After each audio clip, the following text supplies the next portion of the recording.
Queridas amigas, antes de contarles mi historia, necesito que se sienten cómodas porque lo que van a escuchar les va a cambiar la perspectiva sobre el amor por internet para siempre.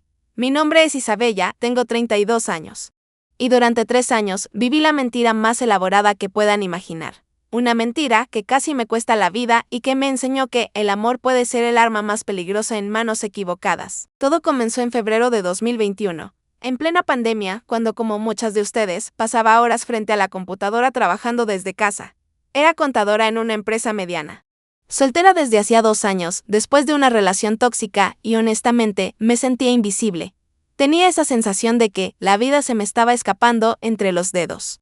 Que a los 29 años ya era demasiado tarde para encontrar el amor verdadero. Fue entonces cuando decidí probar una aplicación de citas. Sí, ya sé lo que están pensando, Isabella, ¿en serio? ¿Una app de citas? Pero créanme, estaba desesperada por conexión humana. Los primeros días fueron desalentadores, hombres que solo buscaban aventuras de una noche, conversaciones vacías. Fotos que claramente no correspondían a la realidad. Pero entonces apareció él. Su nombre era Alessandro Marchetti, o al menos eso decía su perfil. Un hombre de 35 años, elegante, con ojos verdes penetrantes y una sonrisa que parecía sacada de una película italiana. Su biografía era perfecta, arquitecto internacional. Especializado en proyectos de lujo, viajaba constantemente entre Italia, España y Francia. Las fotos mostraban a un hombre sofisticado en lugares hermosos, frente a la Torre de Pisa. En un café parisino, en la Costa Amalfitana. Su primer mensaje fue diferente a todos los demás. No fue el típico hola guapa que recibía constantemente. Alessandro me escribió, Isabella. Tu sonrisa en esa foto frente a la biblioteca me recordó a mi abuela contándome cuentos cuando era niño. Hay algo en tu mirada que transmite inteligencia y bondad. Me gustaría conocer la historia. Detrás de esos ojos chicas, les juro que mi corazón se derritió. Después de tantos mensajes vulgares y propuestas indecentes, aquí había un hombre que parecía ver mi alma a través de una pantalla. Le respondí. Y comenzó lo que creí que era el cortejo más romántico de mi vida. Alessandro tenía el don de la palabra escrita. Cada mensaje era como recibir una carta de amor del siglo XVIII. Me contaba sobre su día, sus proyectos arquitectónicos, su pasión por el arte renacentista. Me enviaba fotos de los lugares que visitaba por trabajo, siempre acompañadas de mensajes como, ojalá estuvieras aquí conmigo para compartir esta puesta de sol o este museo me recordó tu amor por la historia del arte. Aunque nunca me habías contado que te gustara. Esperen, se dieron cuenta de ese detalle. Él sabía cosas sobre mí que yo nunca le había dicho. Pero en ese momento, embriagada por la tensión y el romance, lo interpreté como intuición. Como esa conexión especial que solo se da con el alma gemela, las conversaciones se extendían por horas. Alessandro parecía tener tiempo ilimitado para mí. Sin importar la hora del día. Cuando le preguntaba sobre esto, me decía que, como arquitecto independiente, manejaba sus propios horarios y que además había encontrado en mí algo tan especial que reorganizaba toda su agenda para poder hablarme. Después de 2 semanas de conversaciones intensas, Alessandro me propuso una videollamada. Yo estaba nerviosa pero emocionada. Cuando vi su rostro por primera vez a través de la pantalla, confirmé que era exactamente como en las fotos, guapo, carismático, con esa elegancia italiana natural. Su voz era cálida, con un acento italiano sutil pero seductor. Hablaba un español perfecto, explicándome que había vivido 2 años en Barcelona por trabajo. Durante esa primera llamada, que duró 3 horas, me contó sobre su familia. Sus padres habían muerto en un accidente cuando él tenía 25 años, no tenía hermanos. Y toda su fortuna provenía de la herencia familiar y su exitosa carrera como arquitecto. La historia era perfecta. Demasiado perfecta, pero yo estaba ciega de amor. Alessandro tenía esa habilidad para hacerme sentir como la mujer más especial del mundo. Me decía cosas como, Isabella, en mis 35 años, nunca había conocido a alguien que despertara en mí tantas emociones, eres la pieza que faltaba en mi vida desde que apareciste. Todos mis proyectos tienen sentido porque sé que estoy construyendo un futuro para nosotros. A medida que pasaban las semanas, las videollamadas se volvieron diarias. Alessandro me mostraba su apartamento en Roma, que era increíblemente lujoso, con obras de arte que él mismo me explicaba con conocimiento de experto. Me presentó a su asistente, Marco, quien ocasionalmente aparecía en las llamadas para confirmar algún detalle de trabajo. Pero aquí viene la primera señal de alarma que debía haber notado, Alessandro nunca me permitía conocer a más personas de su círculo íntimo. Cuando le preguntaba por amigos o familiares, siempre tenía excusas, soy muy reservado con mi vida personal, prefiero mantener nuestra relación privada hasta que sea el momento adecuado. Mis colegas son muy formales, no creo que entiendan nuestra conexión especial. Después de 3 meses de relación virtual, Alessandro me propuso conocernos en persona. Viajaría a Madrid por un proyecto arquitectónico y quería que fuera el fin de semana a encontrarnos. Yo vivía en Valencia, así que no era un viaje imposible, pero sí significativo para mí económicamente, cuando le mencioné mis preocupaciones financieras. Alessandro inmediatamente se ofreció a pagar todo, el hotel, los vuelos, las cenas, todo. Amor mío, me dijo. Permíteme darte el fin de semana que mereces. He esperado 3 meses para tenerte en mis brazos. No voy a permitir que el dinero sea un obstáculo. El hotel que eligió era de 5 estrellas en el centro de Madrid. Cuando llegué, encontré mi habitación llena de rosas rojas y una nota escrita a mano. Isabella, estos 3 meses han sido eternos. Hoy comienza nuestra verdadera historia de amor. Tuya para siempre. Alessandro, nuestro encuentro fue todo lo que había soñado y más. Alessandro era aún más encantador en persona, atento, caballeroso, apasionado. Conocí a Madrid como si hubiera vivido allí. Me llevó a restaurantes exclusivos, donde parecía ser conocido por el personal. Gastaba dinero sin pestañear, siempre pagaba en efectivo, llevando fajos de billetes que sacaba de una elegante billetera de cuero. Aquí debería haber estado la segunda señal de alarma. ¿Qué arquitecto, por exitoso que sea, lleva tanto dinero en efectivo? Pero estaba tan enamorada, tan deslumbrada por el lujo y la atención, que no cuestioné nada. Durante ese fin de semana, Alessandro me propuso oficialmente ser su novia. Isabella, me dijo, mientras cenábamos en la terraza del hotel, quiero que sepas que eres la mujer de mi vida. Sé que hemos estado juntos virtualmente solo 3 meses. Pero siento como si te conociera desde siempre. ¿Quieres ser mi novia oficial? Por supuesto que dije que sí. Esa noche hicimos el amor por primera vez y fue mágico. Alessandro era tierno, apasionado, atento a cada una de mis necesidades. Me susurraba al oído en italiano. Palabras que sonaban como música y que yo interpretaba como declaraciones de amor eterno. Los siguientes 6 meses fueron un torbellino de romance de película. Alessandro viajaba constantemente, pero siempre encontraba tiempo para llamarme, enviarme flores, regalos caros que llegaban por mensajería a mi oficina. Mis compañeras de trabajo estaban fascinadas con mi novio italiano millonario, pero comenzaron a surgir inconsistencias que mi corazón enamorado se negaba a ver. Alessandro me contaba que estaba en París, pero cuando revisaba su ubicación en WhatsApp, aparecían lugares que no coincidían con sus historias. Cuando le preguntaba al respecto, siempre tenía explicaciones lógicas. Usó una VPN por seguridad en mi trabajo. Mi teléfono está configurado en horario italiano, a veces mi ubicación no se actualiza correctamente. Los regalos que me enviaba también tenían algo extraño. Eran costosos, pero nunca venían de tiendas reconocibles. Las joyas, aunque hermosas, no tenían certificados de autenticidad. Los perfumes franceses que me enviaba olían ligeramente diferentes a los originales que conocía. Un día, decidí hacer una pequeña investigación por mi cuenta. Busqué en Google Alessandro Marchetti arquitecto y encontré muy poca información. Su supuesta empresa, Marchetti Design International, tenía una página web básica, con pocos proyectos mostrados y testimonios que parecían genéricos. Cuando le mencioné mis dudas sutilmente, Alessandro montó en cólera por primera vez. Isabella, me gritó durante una videollamada, ¿cómo puedes desconfiar de mí, después de todo lo que hemos vivido? Soy discreto con mi trabajo por razones de seguridad. Mis clientes valoran la privacidad. Si no confías en mí, quizás deberíamos repensar nuestra relación. Sus lágrimas parecían tan reales, su dolor tan genuino, que inmediatamente me sentí culpable. Le pedí perdón. Le aseguré que confiaba en él completamente y prometí no volver a investigar su vida privada. En diciembre de 2021, después de 10 meses de relación, Alessandro me pidió matrimonio. Fue durante otro de nuestros encuentros en Madrid, en el mismo hotel donde nos habíamos visto por primera vez. La propuesta fue digna de película, cena romántica, violinista, el anillo más hermoso que había visto en mi vida. Isabella, mi amor, me dijo arrodillándose frente a mí. Estos 10 meses a tu lado han sido los más felices de mi vida. No puedo imaginar un futuro sin ti. ¿Quieres casarte conmigo y ser la señora Marchetti?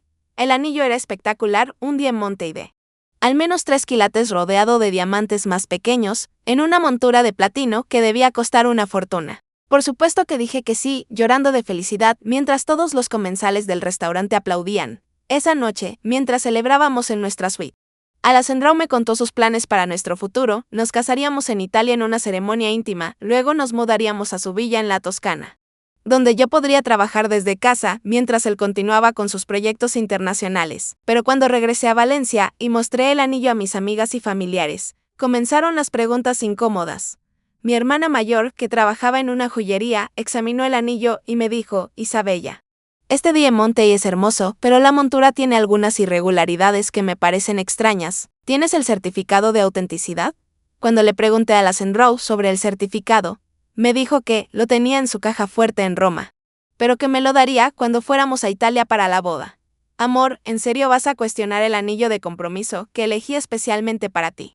Pensé que habíamos superado estos temas de desconfianza. Sus palabras siempre tenían ese efecto en mí, me hacían sentir culpable por dudar como si fuera una novia malagradecida e insegura. En marzo de 2022, Alessandro finalmente me invitó a Italia para conocer su mundo. Según él, pasaríamos una semana en Roma y luego iríamos a la Toscana para ver la villa donde viviríamos después de casarnos.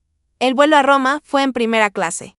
Cortesía de Alessandro. Me recibió en el aeropuerto con un chofer y un auto de lujo. Durante el trayecto al hotel, me mostró orgulloso su ciudad, señalando edificios donde supuestamente había trabajado en proyectos de renovación. Pero algo no cuadraba. El chofer, que hablaba italiano con Alessandro, parecía confundido por algunas de las direcciones que le daba. Cuando llegamos al hotel, Alessandro pagó en efectivo nuevamente. Y noté que intercambió algunas palabras tensas con el recepcionista en italiano. Esa noche, durante la cena, le pregunté si podía conocer su apartamento. Alessandro se puso nervioso y me explicó que estaba en renovación, que había contratistas trabajando, que era mejor que nos quedáramos en el hotel para estar más cómodos. Al día siguiente, insistí en ver su oficina. Alessandro me llevó a un edificio moderno en el centro de Roma, pero cuando llegamos, dijo que había olvidado las llaves y que su asistente Marco no estaba disponible ese día. Mañana sin falta te muestro todo, me prometió. Pero al día siguiente hubo otra excusa, y al siguiente otra más. Durante toda la semana en Roma, nunca llegué a ver ni su apartamento ni su oficina. Ni conocí a ningún colega o amigo suyo. Todos nuestros planes se desarrollaban en hoteles, restaurantes y lugares públicos.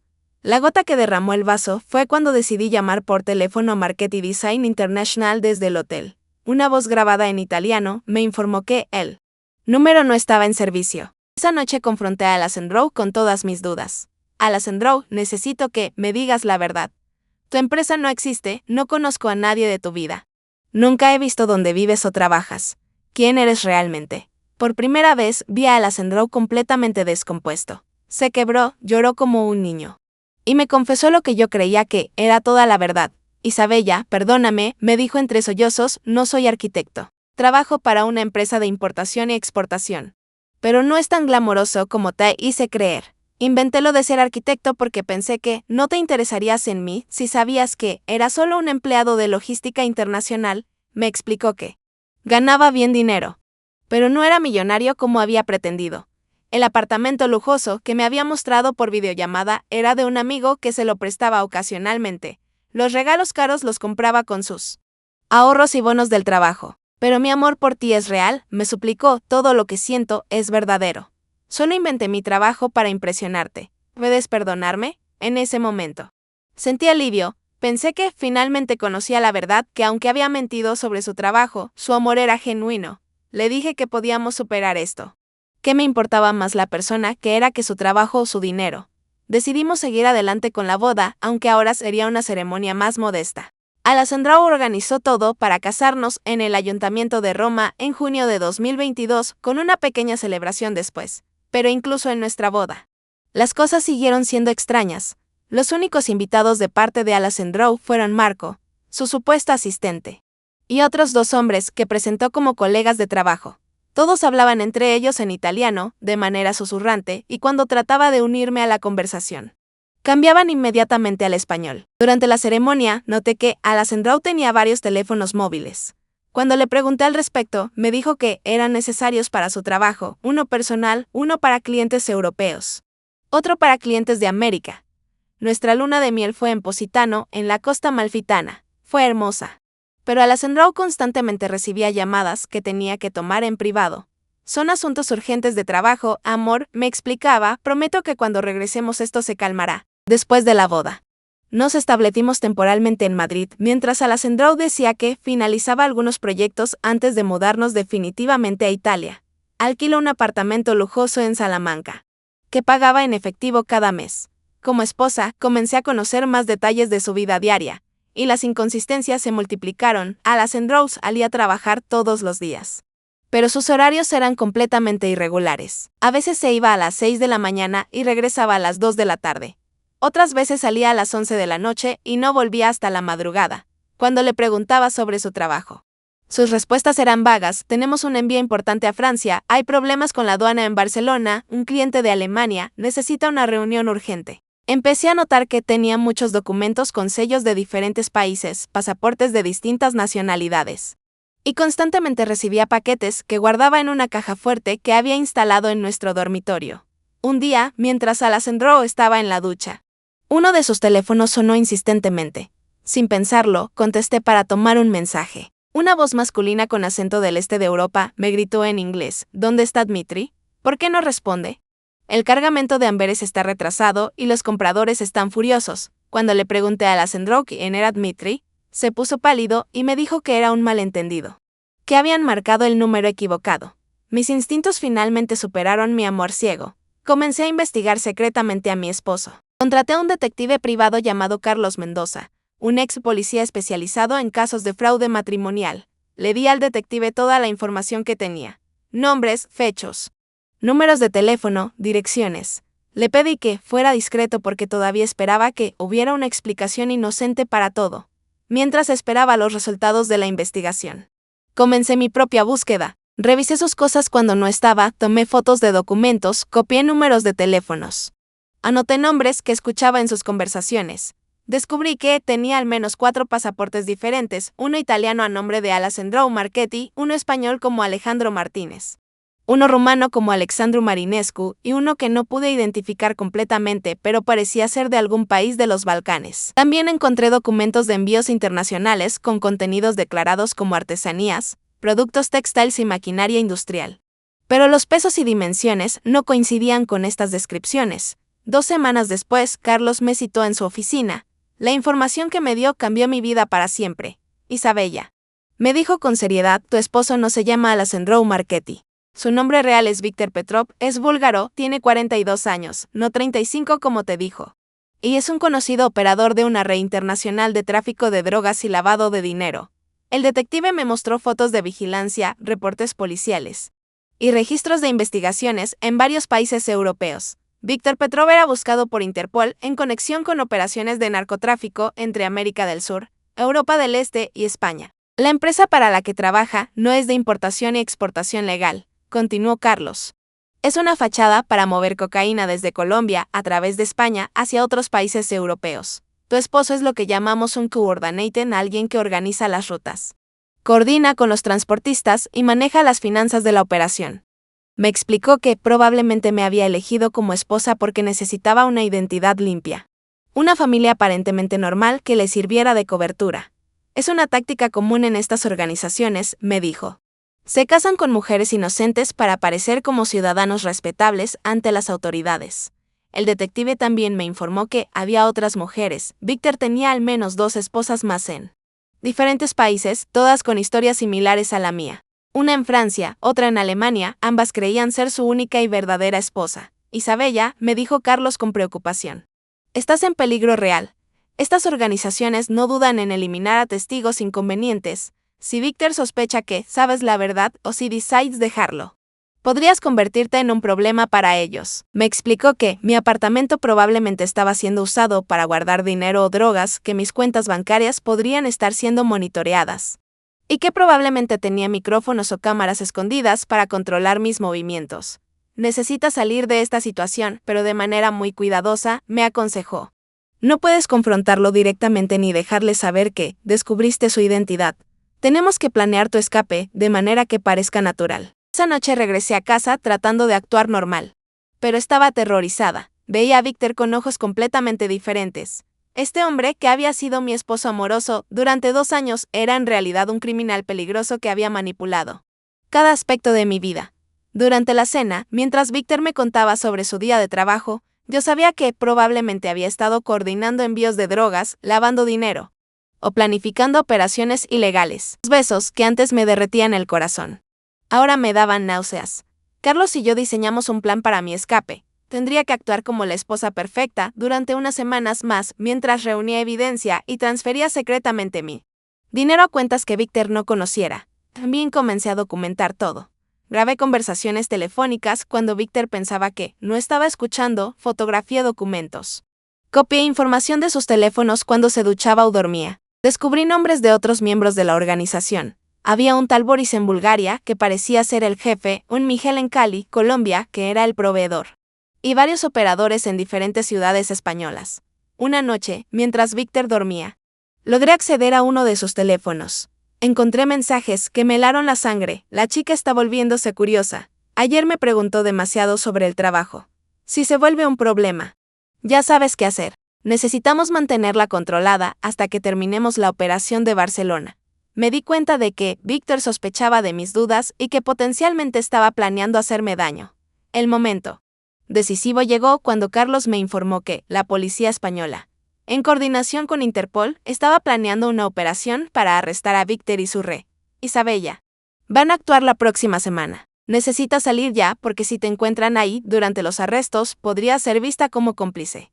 Esa misma tarde, mientras Víctor estaba en una de sus reuniones de trabajo, empaqué rápidamente lo esencial y salí del apartamento. Dejé una nota diciendo que había ido a Valencia a visitar a mi familia por unos días, para no despertar sospechas inmediatas. Pero no fui a Valencia. Carlos me había preparado un refugio seguro en una casa rural en Cuenca, donde podría esconderme hasta que la operación policial estuviera completa. Durante los 2 días siguientes, Víctor me llamó constantemente. Sus mensajes fueron evolucionando desde preocupación cariñosa hasta amenazas veladas. Amor, ¿dónde estás? Estoy preocupado. Isabella. Necesito que regreses a casa inmediatamente. Si no respondes en 1 hora, iré a buscarte a Valencia. Esto no va a terminar bien para ti si sigues jugando estos jueguitos.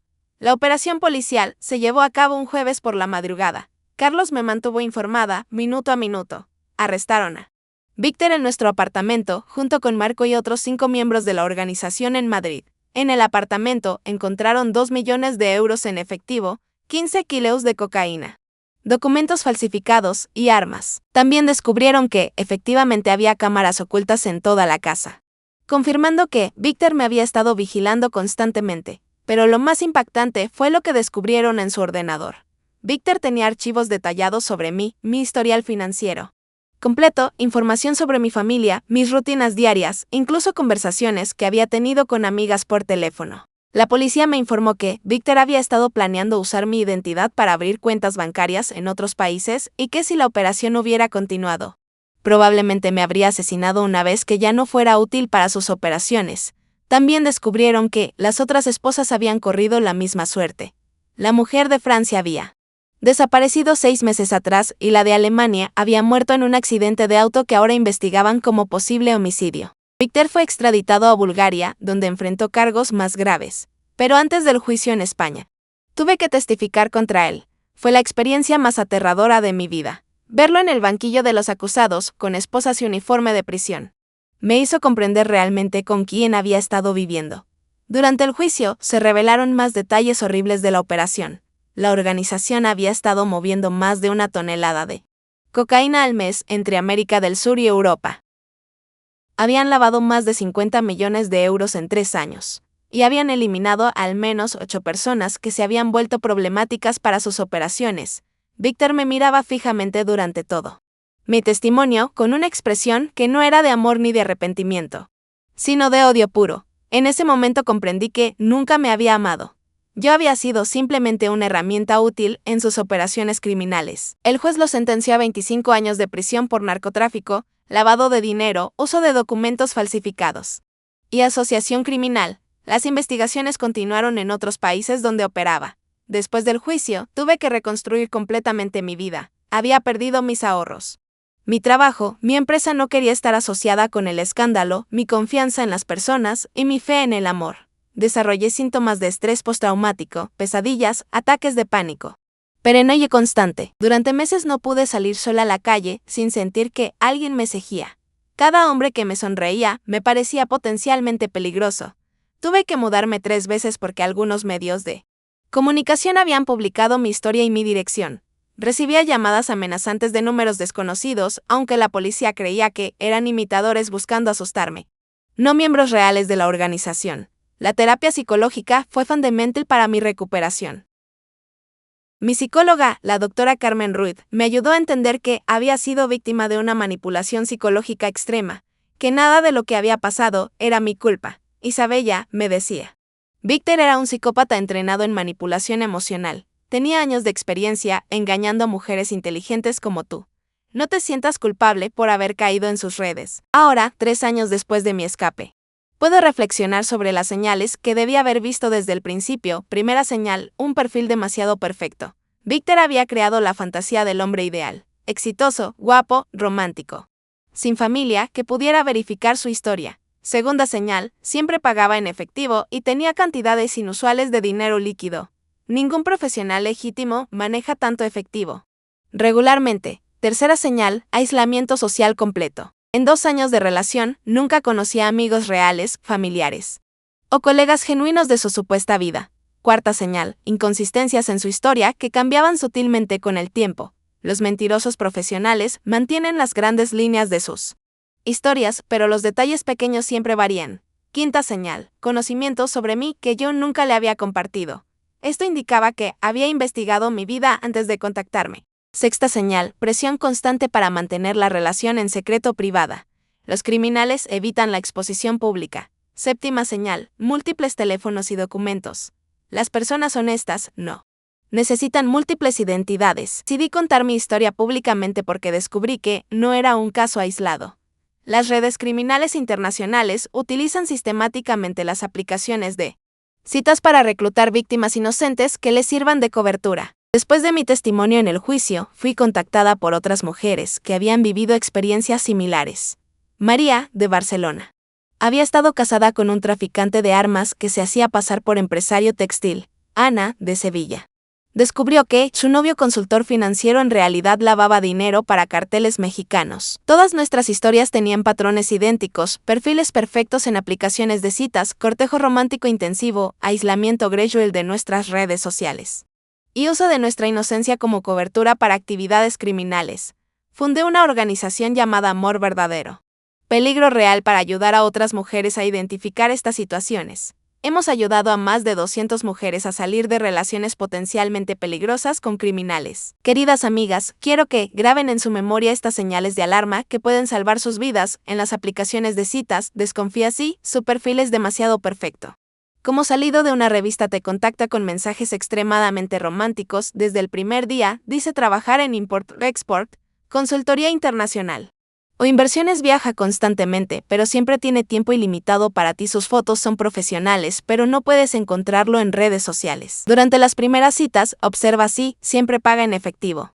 Incluso cantidades grandes. Conoce muy bien ciudades donde supuestamente no vive, recibe llamadas que debe tomar en privado constantemente, tiene múltiples teléfonos móviles, evita lugares donde podría ser reconocido o recordado en la relación, sospecha si nunca conoces a su familia, amigos reales o colegas. Su trabajo nunca tiene horarios regulares. Presiona para que mantengas la relación en secreto. Sabe cosas sobre ti que nunca le dijiste. Te aísla gradualmente de tus propias amistades y familia. Sus regalos son caros, pero nunca tienen certificados o vienen de tiendas conocidas. Si reconoces alguna de estas señales en tu relación actual, por favor, no lo confrontes directamente. Los criminales pueden volverse violentos cuando se sienten descubiertos. En su lugar, documenta todo, toma fotos discretas de documentos.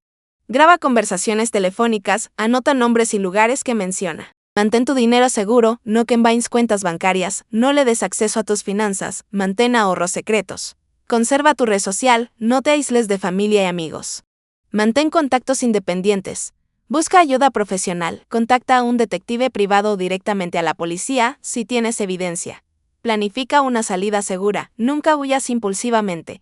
Las organizaciones criminales pueden ser peligrosas cuando se sienten amenazadas. Muchas me preguntan si volví a confiar en el amor después de esta experiencia. La respuesta es sí, pero de manera muy diferente. Conocí a David hace 1 año y medio. Es profesor de historia en la Universidad de Valencia, divorciado, padre de 2 hijos. Su vida es completamente transparente. Conozco a sus ex-suegros, a sus colegas, a sus amigos de la infancia. Sus finanzas son normales, cuenta corriente, hipoteca. Presupuesto ajustado como cualquier funcionario público. Al principio, David me parecía aburrido comparado con la intensidad artificial de Víctor, pero aprendí que el amor real es diferente, es estable, predecible, transparente. David no me llena de regalos caros, pero me prepara café cada mañana. No me lleva a hoteles de 5 estrellas, pero construyó un jardín en su terraza, donde cenamos viendo las puestas de sol. El amor verdadero no es una montaña rusa emocional constante. Es paz, es confianza. Es poder ser completamente tú misma sin miedo. Hoy, mientras grabo esta historia para ustedes, Víctor sigue en prisión en Bulgaria. Ocasionalmente recibo cartas suyas, que nunca abro, pero entrego directamente a la policía. Su organización fue desmantelada. Pero sé que constantemente surgen nuevas redes que utilizan las mismas tácticas. Las aplicaciones de citas no son el problema. El problema es que los criminales han aprendido a explotar nuestro deseo legítimo de encontrar amor y compañía. Han convertido nuestros corazones en armas contra nosotras mismas. Pero no podemos vivir con miedo. Podemos enamorarnos, podemos confiar. Podemos ser vulnerables. Solo necesitamos ser inteligentes sobre cómo lo hacemos. Mi consejo final: confía en tus instintos. Si algo se siente extraño, probablemente lo es. El amor real no requiere que ignores las señales de alarma. Una relación sana te hace sentir más segura, no más aislada. Si alguien te presiona para que no hagas preguntas, esa es la razón número 1 para hacerlas. Queridas amigas, he compartido mi historia más dolorosa con ustedes porque creo que el conocimiento es poder. Víctor me robó 2 años de mi vida, mi confianza, mis ahorros y casi mi vida misma. Pero no permitiré que me robe mi capacidad de ayudar a otras mujeres. Si mi historia les ayuda a identificar, aunque sea una señal de alarma, en sus propias vidas, si les evita pasar por lo que yo viví, entonces cada lágrima que derramé habrá valido la pena. El amor existe, el amor verdadero es posible. Pero debemos proteger nuestros corazones con la misma determinación con que protegemos nuestros cuerpos. No todas las personas que conocemos online tienen buenas intenciones, y eso está bien. Solo significa que debemos ser más cuidadosas, más observadoras, más inteligentes. Recuerden, ustedes merecen un amor que no las haga sentir locas, que no las aísle del mundo, que no requiera secretos.